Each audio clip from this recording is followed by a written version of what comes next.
कि संसार भगवान ने जब रचा, संसार को जब भगवान बना रहे हैं, तो भगवान ने संसार में सबसे प्रथम क्या निर्माण किया? संसार में जन्म अच्छा है तो मरण कैसा, और क्यों बनाया? संसार में समृद्धि अच्छी है तो घाटे नुकसान क्यों बनाए? संसार में पुण्य ही अच्छा है तो पाप का निर्माण भगवान ने क्यों किया? संसार में दिन अच्छा है तो रात भगवान ने क्यों बनाई? संसार में सुंदर लोग ही अच्छे हैं तो भगवान ने कुरूप लोगों को फिर संसार में क्यों बनाया? सवाल तो अच्छा था।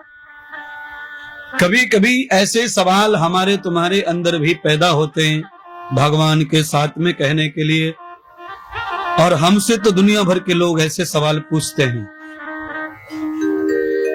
हमारे ढंग से हम उत्तर देते हैं। भगवान सुखदेव जी ने भी अपने तरीके से उत्तर प्रदान किया भागवत के माध्यम से। यदम क्षरौ प्रिया जन्मम देवम क्षरयतो शब्दः शब्दम ऋचा सूत्राणाम सूक्तम मंत्रो गति प्रभा। हे राजा परीक्षित, भगवान ने सृष्टि के आदि में अपनी नाभि कमल से ब्रह्मा का जन्म किया। ब्रह्मा को कमल के आसन पर समुद्र में जल में बिठाकर भगवान अदृश्य हो गए।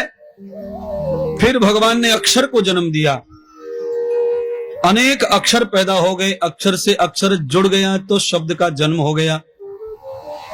अनेक शब्दों के जुड़ जाने से ऋचा, मंत्र, श्रुति और सूक्त तैयार हो गए। और जब श्रुति और सूक्त तैयार हुए जुड़ करके, तब परिभाषाओं का जन्म हुआ।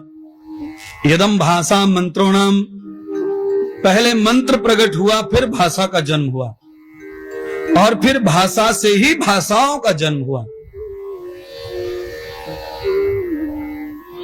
ये जितनी पब्लिक आपको दिख रही है, बताओ कैसे पैदा हुई है?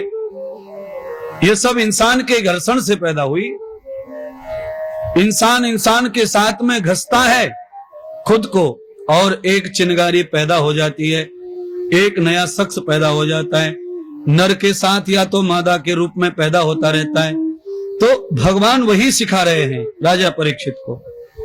अक्षरों के घर्षण से शब्द का जन्म हुआ, शब्द के घर्षण से ऋचा का जन्म हुआ, ऋचा के घर्षण से सूत्र का जन्म हुआ, सूत्र के घर्षण से मंत्र का जन्म हुआ, और मंत्र के घर्षण से श्रुतियों का जन्म हुआ, श्रुतियों के घर्षण से श्लोक का जन्म हुआ, श्लोक के घर्षण से भाषा का जन्म हुआ, और भाषा के प्रयोग से भाषाओं का जन्म हुआ।